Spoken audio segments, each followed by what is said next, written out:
For a body performing simple harmonic motion, ratio of magnitude of maximum acceleration and maximum velocity.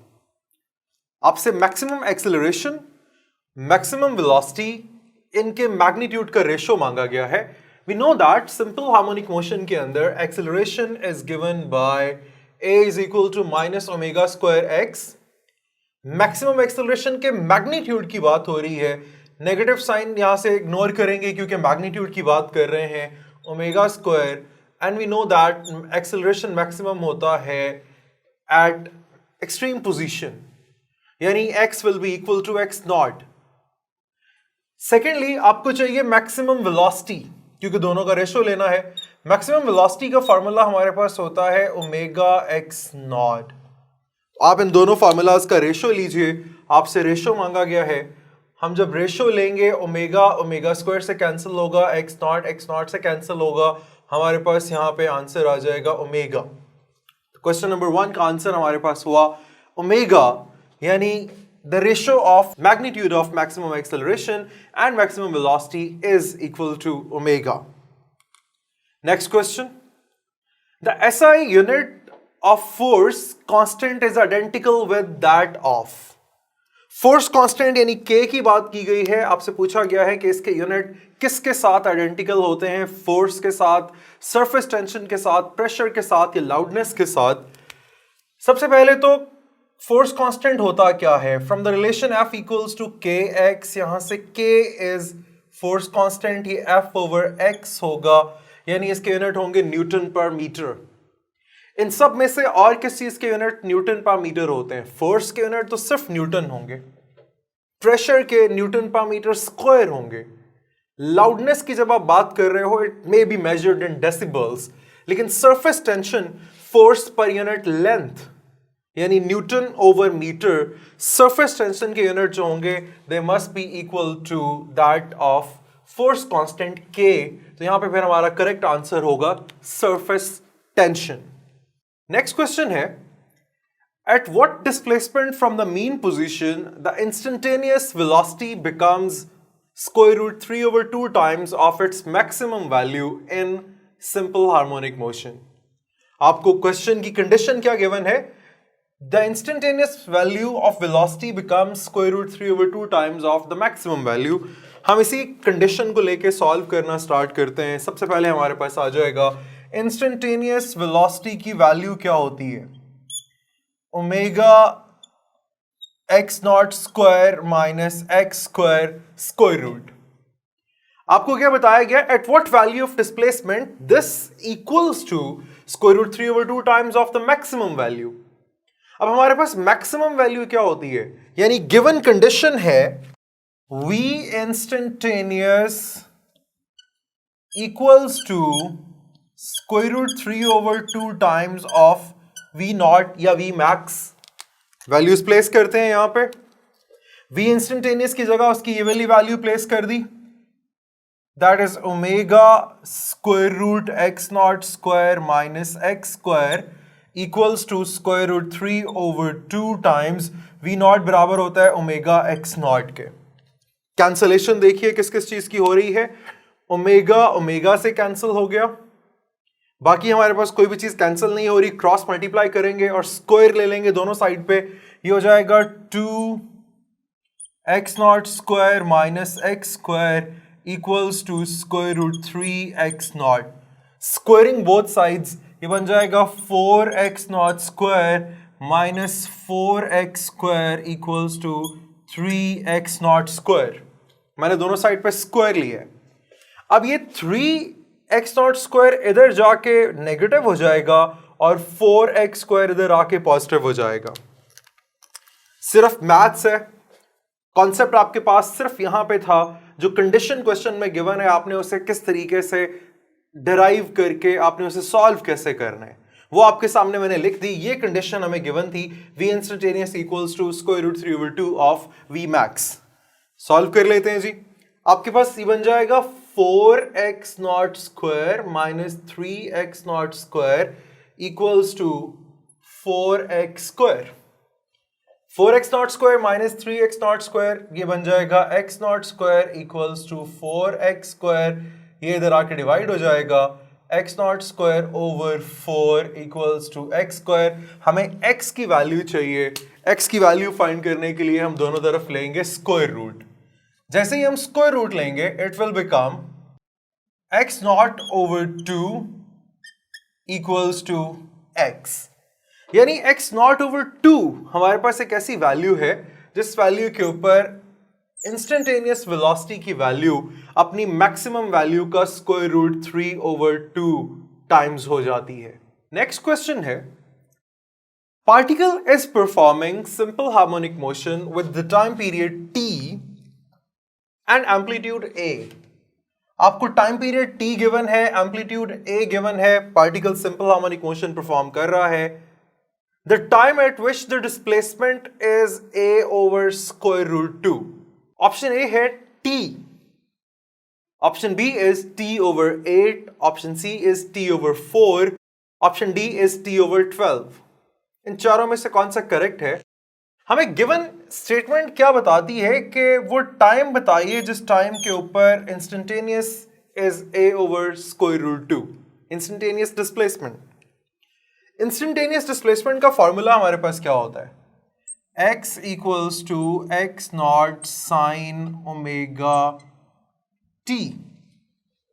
यहां पे omega equals to 2 pi over t में हमें इस time t की value चाहिए, जबकि हमें गिवन है कि x जो है इंस्टेंटेनियस डिस्प्लेसमेंट वो एम्पलीट्यूड का a ओवर स्क्वायर रूट 2 है। यहां पे a इज द एम्पलीट्यूड, तो यहां पे मैं लिखूंगा a over square root 2 equals to amplitude equals to a sine omega की जगह 2 pi over t, capital T आएगा because that's time period, 2 pi over capital T times small t जिसकी value हमें फाइंड करनी है।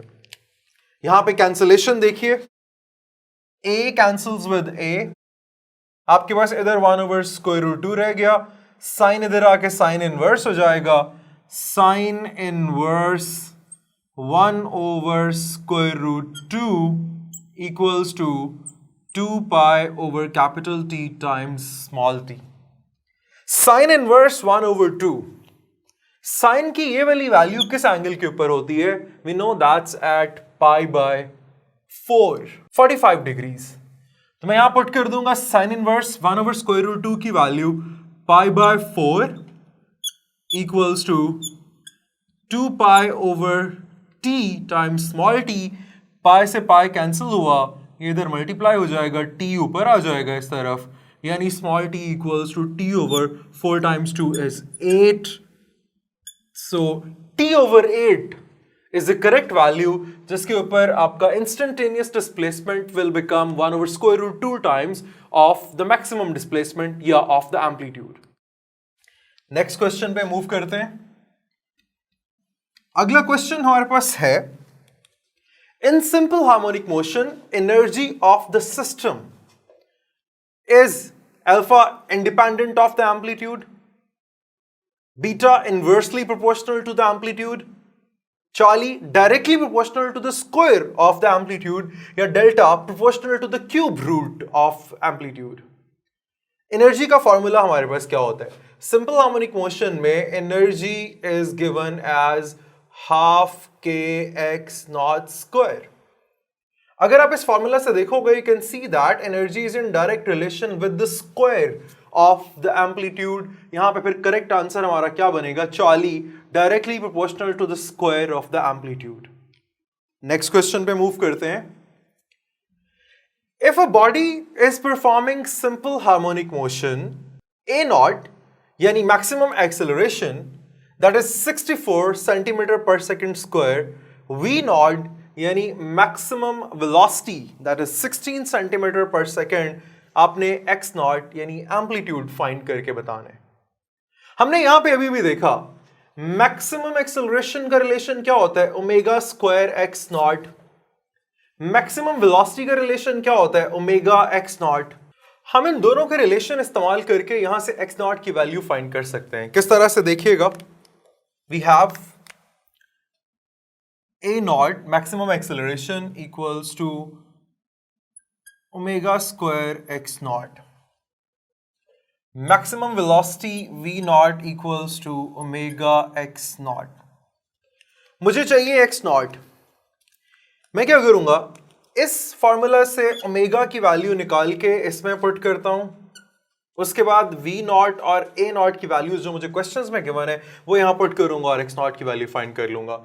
ओमेगा क्या आएगा, v naught over x naught equals to omega.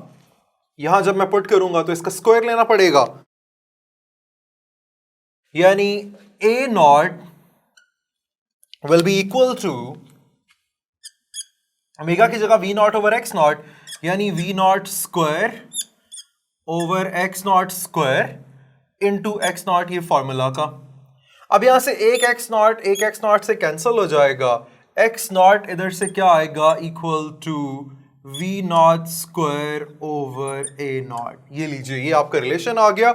आपके पास वी नॉट की वैल्यू भी है, आपके पास ए नॉट की वैल्यू भी है, दोनों वैल्यूज को हम यहां पे पुट करेंगे, आप आंसर निकाल लोगे फाइनल। यहां पे वी नॉट इक्वल्स टू 16 का स्क्वायर क्या होता है, मैं यहां पे 16 टाइम्स 16 लिख देता हूं for simplicity of calculation. Direct square ना लीजिए, अभी मे बी कुछ कैंसलेशन हो जाए। Over a naught that equals to 64। ये 16 64 से कैंसिल होगा, नीचे बचेगा 4 और ये 16 4 से कैंसिल होकर ऊपर रह जाएगा 4। अब क्योंकि हमारी वैल्यू सेंटीमीटर्स में थी तो ये आंसर भी सेंटीमीटर में होगा। यहां से आपके पास आ गया x naught equals to 4 centimetre. यहां पे इस क्वेश्चन का आंसर फिर आपके पास होगा 4 centimetre is the value for your amplitude, जहां पे आपको मैक्सिमम एक्सेलरेशन, मैक्सिमम वेलोसिटी की वैल्यूज गिवन थी, दोनों को आपने इस तरीके से इस्तेमाल किया कि आपने यहां से x नॉट की वैल्यू फाइंड कर ली। For simple harmonic motion, slope of acceleration along the y-axis and displacement along x-axis equals to, graph आपको बताया गया है जिसमें आपको दो कंडीशंस दे दी गई कि इस तरह का ग्राफ है जिसमें y-axis के along आप ले रहे हो एक्सेलरेशन को और डिस्प्लेसमेंट को ले रहे हो along x-axis। इस ग्राफ की स्लोप क्या बताएगी? स्लोप का फॉर्मूला आपको याद होना चाहिए। स्लोप का फॉर्मूला होता है y component over x component या राइज ओवर रन।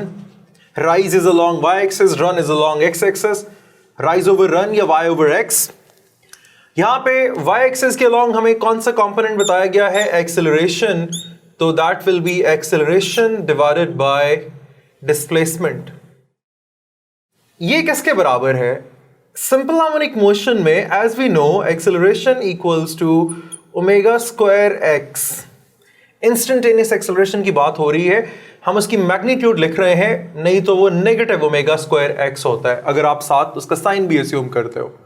सिर्फ मैग्नीट्यूड की बात की जाए तो a equals to omega square x, यहां से a ओवर x बराबर आ जाएगा ओमेगा स्क्वायर के। मैग्नीट्यूड की बात कर रहा हूं, तो हमारे पास फिर स्लोप जो है that will become equal to omega square. ये फिर हमारे पास करेक्ट आंसर हो जाएगा ओमेगा स्क्वायर। नेक्स्ट क्वेश्चन पे चलते हैं। अगला क्वेश्चन स्टेट करता है फॉर व्हाट डिस्प्लेसमेंट, आपसे डिस्प्लेसमेंट की वैल्यू मांगी गई है, the kinetic energy becomes 3/4 of the maximum value. आपको ये बिटवीन द लाइन स्टेटमेंट समझ आनी चाहिए। आपको यहां पे कंडीशन क्या गिवन है? काइनेटिक एनर्जी क्या बन जाती है? 3/4 of the maximum value of energy. मैं पहले स्टेटमेंट को किस तरह से लिखूंगा सॉल्व करने के लिए। बताया गया है कि काइनेटिक एनर्जी बराबर है 3/4 of the maximum value of energy के। ये मेरी स्टेटमेंट है, मैंने उसे इक्वेशन में कन्वर्ट कर लिया। अब मैं इसकी वैल्यूज यहां पुट करूंगा। Kinetic energy instantaneous simple harmonic motion की क्या होती है? Half k x naught square minus x square equal to 3/4। Maximum value of energy होती है half k x naught square. Cancellation कीजिए। सबसे पहले तो हाफ के से कैंसिल हो जाएगा, बाकी को आप क्रॉस मल्टीप्लाई करके सॉल्व कीजिए। सिंपल मैथ है, अब यहां पे कोई भी लॉजिक नहीं बचा। हमारे पास ये 4 इधर आके मल्टीप्लाई हो जाएगा, इट विल बिकम 4। जब इससे मल्टीप्लाई होगा तो 4x naught square minus 4x square equals to 3x naught square. अब मैं इसे 3x नॉट स्क्वायर को इस तरफ लेके जाऊंगा, ये जाके माइनस हो जाएगा और ये इस तरफ आके प्लस हो जाएगा, यानी 4x naught square minus 3x naught square equals to 4x square. 4 minus 3 x naught square equals to 4x square, दोनों तरफ स्क्वायर रूट लिया, x naught equals to 2x और यहां से हमें x की वैल्यू चाहिए थी, x नॉट ओवर 2 वैल्यू आ गई हमारे पास x की। So x naught over 2 यानी half of the displacement, this is the value of distance या displacement instantaneous जिसके ऊपर kinetic energy maximum energy का 3/4 हो जाती है। तो यहां से आपने between the lines statement को पढ़ा, statement को आपने mathematical equation में convert किया, values place की और आसानी से आपने इसका जवाब निकाल लिया। Next question पे चलते हैं। Acceleration of a projection on the diameter of a particle moving along a circle is। अच्छा, यहां पे एक बड़ी इंपॉर्टेंट बात नोट करिएगा। आपसे पूछा गया है acceleration of the projection on the diameter of a particle moving on the circle. अगर आप अपने सिलेबस को देखो, उसमें आपको पता है particle moving with uniform velocity on the circumference of the circle, जब तक वो यूनिफॉर्म स्पीड से मूव करता रहेगा आपके पास उसका projection on the diameter will perform a simple harmonic motion. और अगर वो सिंपल हार्मोनिक मोशन परफॉर्म करेगा, सिंपल हार्मोनिक मोशन का एक्सेलरेशन आपके पास क्या होता है, that equals to minus omega square x. तो यहां पे फिर करेक्ट आंसर हमारे पास क्या बनेगा, माइनस ओमेगा स्क्वायर एक्स। लेकिन एक चीज यहां इंपॉर्टेंट नोट करने वाली है, अगर यहां पे the particle moving on the circumference of the circle does not have a uniform speed, अगर उसकी अपनी मोशन पीरियोडिक ना हुई, अगर उसकी अपनी मोशन यूनिफॉर्म स्पीड के साथ ना हुई, तो the motion of projection on the diameter is also not a simple harmonic motion. ये याद रखिएगा। हम लोग यहां पे इसे इस तरह से सॉल्व कर रहे हैं because that's the case discussed from your course. Otherwise यहां पे दो केसेस हो सकते हैं, that particle moving on the circumference of the circle has a constant speed and does not have a constant speed. If that has a constant speed, motion of the projection on diameter will be simple harmonic motion, otherwise it will not be a simple harmonic motion. Next question पे चलते हैं। अगला सवाल statement देखिएगा, at what distance kinetic energy becomes twice the total energy of the simple harmonic oscillator। अब बच्चों ने बड़ी मेहनत से तैयारी की होती है, ये भी सीखा होता है कि बिटवीन द लाइन स्टेटमेंट्स को पढ़ना है, पढ़ के उसकी मैथमेटिकल इक्वेशन बनानी है, वैल्यूज पुट करनी है, आंसर आ जाएगा।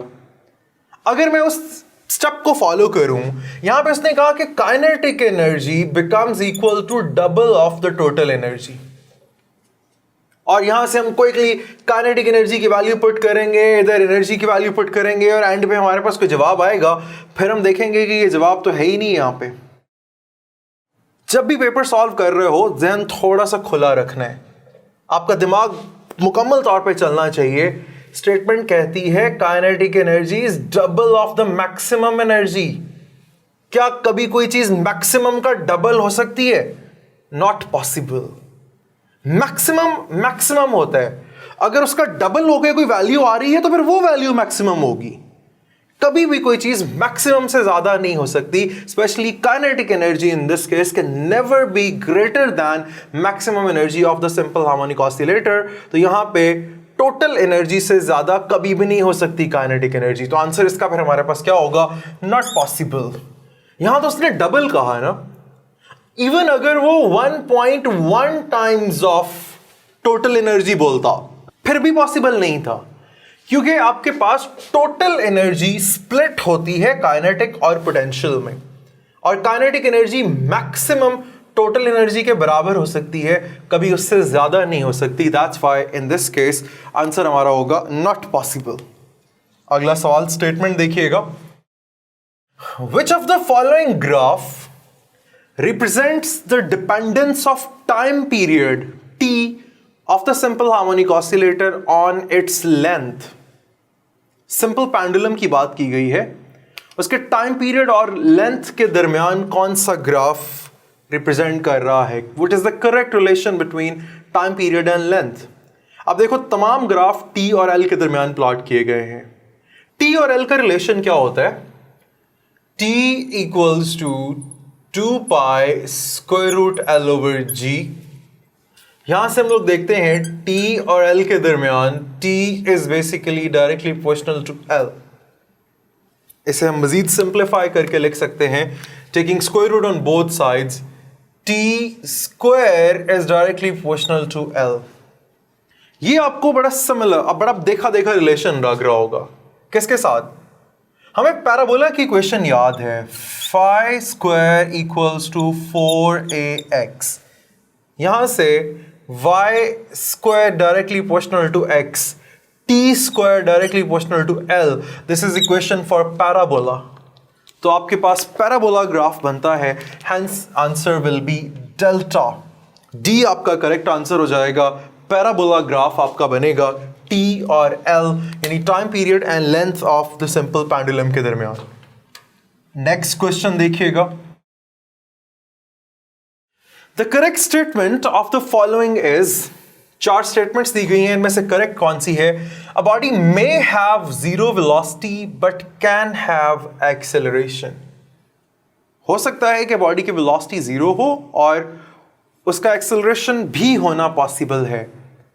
That is true, that is correct। जब आपके पास एक बॉडी ऊपर थ्रो की जाती है और वो अपनी फ्लाइट की मैक्सिमम हाइट पे होती है, इट स्टॉप्स, यानी उसकी वेलोसिटी वहां पे zero, but it is moving under the constant acceleration due to gravity 9.8 meter per second square.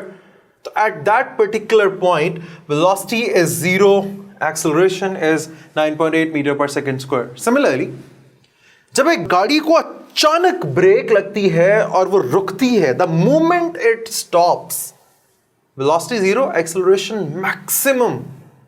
Acceleration क्या होता है, change in the value of velocity per unit time.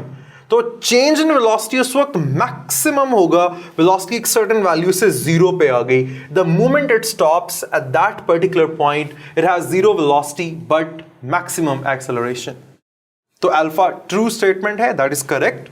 Beta, a body having zero velocity will necessarily have zero acceleration, not true। अभी भी मैंने 2 examples दिए आपको, जरूरी नहीं है कि जिसकी वेलोसिटी जीरो हो उसका एक्सेलरेशन भी जीरो हो। Beta is not correct. Charlie, a boy having uniform speed can have only uniform acceleration. जिसकी स्पीड यूनिफॉर्म हो सिर्फ उसके पास ओनली यूनिफॉर्म एक्सेलरेशन हो सकता है। Again not true. Uniform acceleration का मतलब होता है uniformly increasing speed, not the uniform speed. Uniform speed का मतलब होता है कांस्टेंट स्पीड। तो जब यूनिफॉर्म एक्सेलरेशन होता है इसका मतलब होता है यूनिफॉर्मली इंक्रीजिंग स्पीड। तो Charlie is also not correct. Delta, a body having non uniform velocity will have zero acceleration. जिसकी वेलोसिटी नॉन यूनिफॉर्म होगी उसका एक्सेलरेशन जीरो होगा। ये तो ट्रू हो ही नहीं सकता, क्योंकि अगर वेलोसिटी नॉन यूनिफॉर्म है तो acceleration must be non uniform, acceleration उसका नॉन जीरो होगा। तो हम डेल्टा भी हमारे पास यहाँ पे करेक्ट नहीं है। तो ऑल ऑफ दीज 4 हमारे पास alpha is the correct answer. The body may have zero velocity but can have acceleration. मैंने 2 एग्जांपल्स के साथ आपको एक्सप्लेन कर दिया। Next question, velocity of sound in vacuum. Sound are the longitudinal waves. They do not travel in vacuum. They require a certain medium, a material medium for their propagation.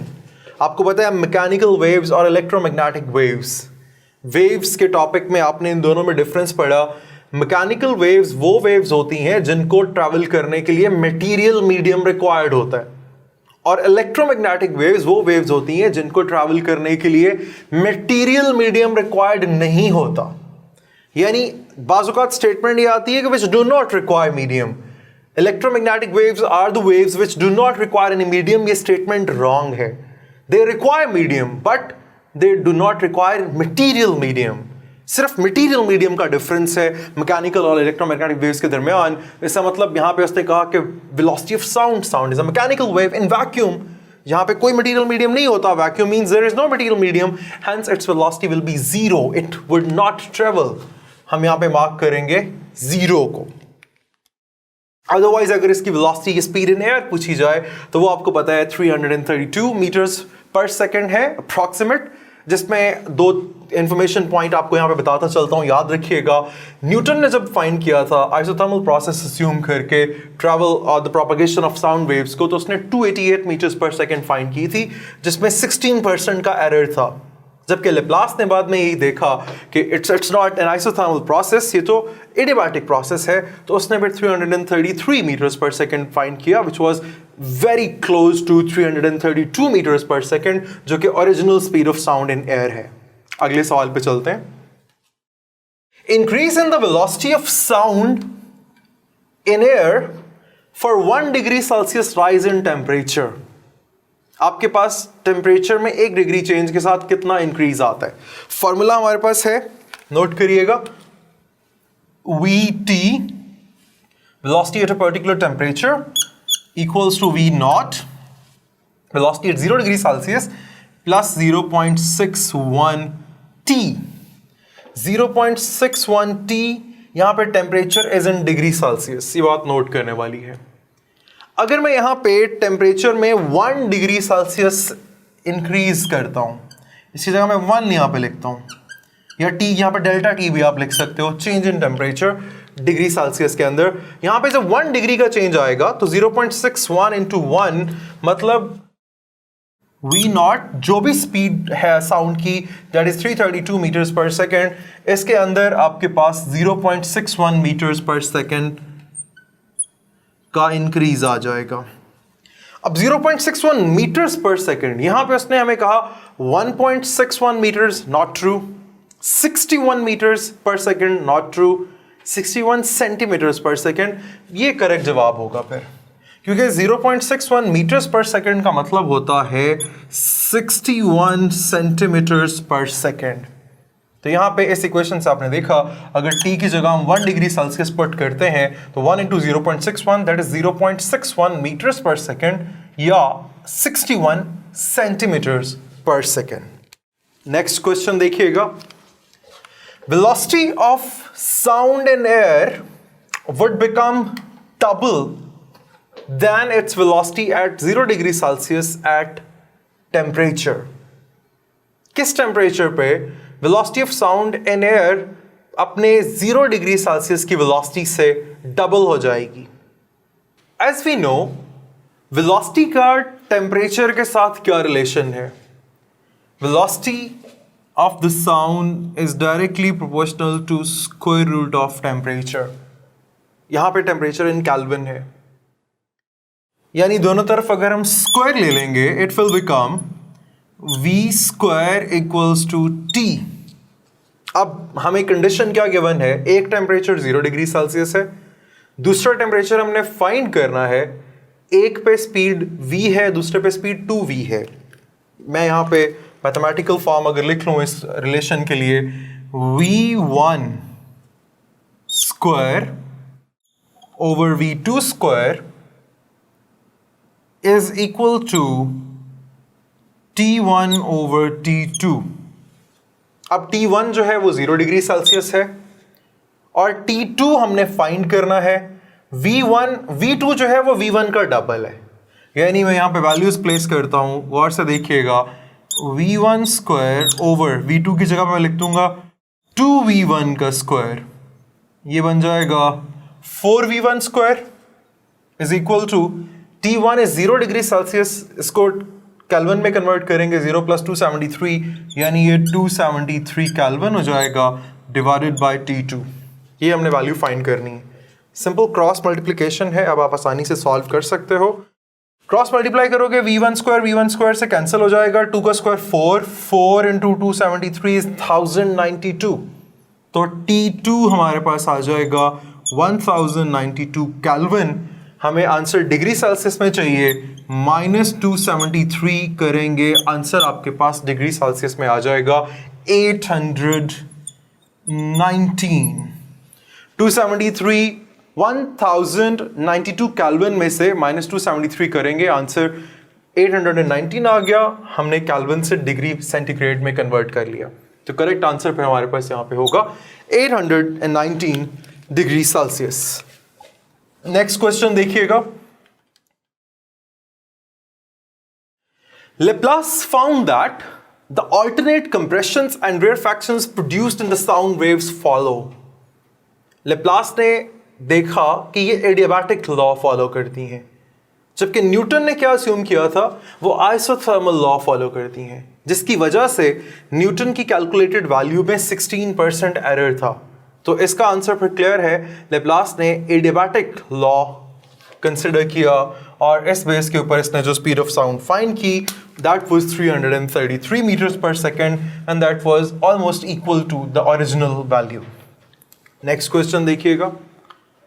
If the volume of a gas is decreased by 10% during isothermal process, then its pressure will. Pressure और volume का क्या relation है? Pressure और volume का inverse relation है। ये जरा गौर से देख लीजिएगा, इस तरह के बहुत सारे सवाल आपको और भी आ सकते हैं। Pressure is inversely proportional to volume, मतलब एक चीज कम होएगी तो दूसरी बढ़ेगी। हमें उसने कहा कि volume is decreased bye 10%। 10% decrease का मतलब क्या होता है? आपके पास जरा गौर कीजिएगा, द न्यू प्रेशर हमें फाइंड करना है and the new volume is old volume minus 0.1 V। 10% decrease करने का मतलब होता है माइनस 0.1। अब माइनस 0.1 करेंगे 0.9 हो जाएगा, मतलब यहां पे this will equal to 0.9 V। 1 over 0.9, that is 1.11.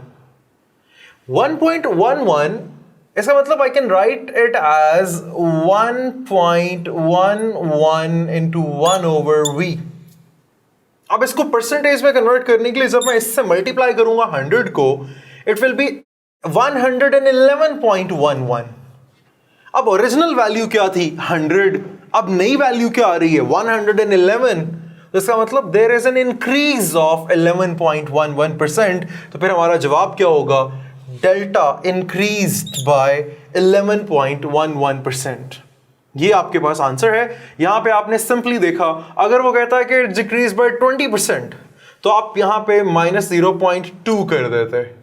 अगर वो कहता है डिक्रीज बाय 30%, तो आप यहाँ पे माइनस 0.3 कर देते हैं। बाद में आप इस वैल्यू को सॉल्व करके जो भी आंसर आ रहा है उसे मल्टीप्लाई बाय 100 कीजिए। नई वैल्यू अगर उसने पूछी होती, ये होता इट विल बिकम 111%, लेकिन उसने सिर्फ ये पूछा will change by, new value आई 111, पुरानी थी 100%, तो इंक्रीज हुआ 11.11% का। नेक्स्ट क्वेश्चन देखिएगा। During which process volume of a system remains constant? Isothermal. Isothermal में टेम्परेचर कांस्टेंट रहता है। आइसोकोरिक। आइसोकोरिक में वॉल्यूम कांस्टेंट रहता है। आइसोबैरिक। आइसोबैरिक में प्रेशर कांस्टेंट रहता है। एडियाबैटिक। एडियाबैटिक में no heat can be given और taken out of the system. यहां पे Q की वैल्यू 0 आती है। अगला सवाल देखिएगा।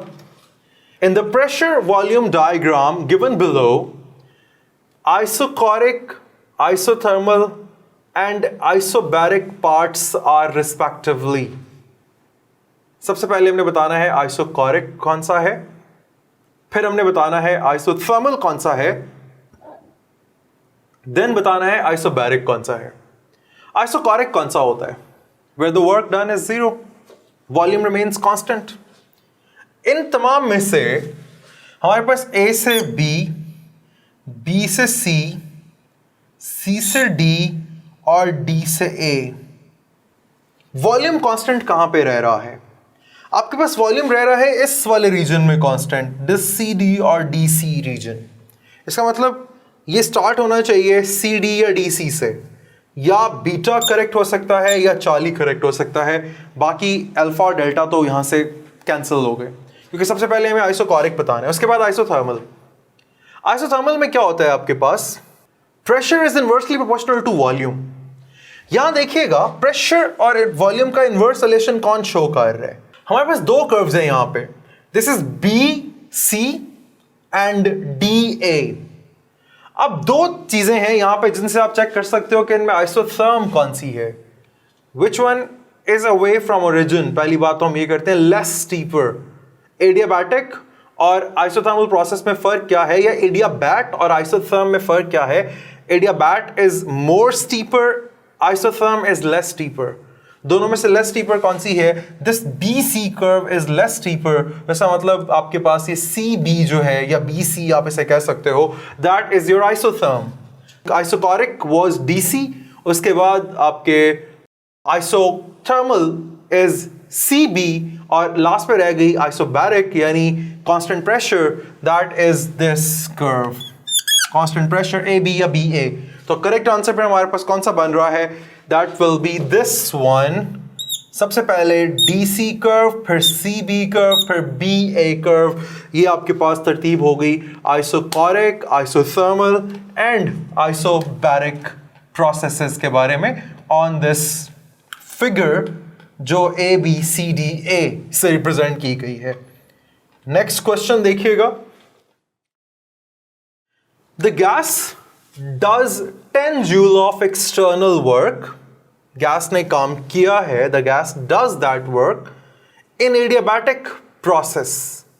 एडियाबैटिक का मतलब नो हीट वॉज टेकन और given out of the system while expanding, then the change in internal energy is। आपको पता है कि जब एडियाबैटिक प्रोसेस में work is done by the gas, तो सारे का सारा वर्क कहां से आता है? From internal energy. यानी अगर उसने 10 जूल ऑफ वर्क किया है पॉजिटिव वर्क, तो उसकी इंटरनल एनर्जी में 10 जूल नेगेटिव चेंज आया है, 10 जूल कम हो गई है। तो delta U change in internal energy will be -10 joule. इसको आप इस तरह से भी रिप्रेजेंट कर सकते हो from the first law of thermodynamics. हमारे पास फॉर्मूला क्या है? Q equals to W plus delta U। यहाँ पे Q 0 है, आपके पास वर्क डन पॉजिटिव उसने बोला, तो इसका मतलब W will be equal to minus delta U। Work done equals to minus delta U। Work done कितना है? 10 जूल, तो इसका मतलब डेल्टा U विल बी -10 जूल।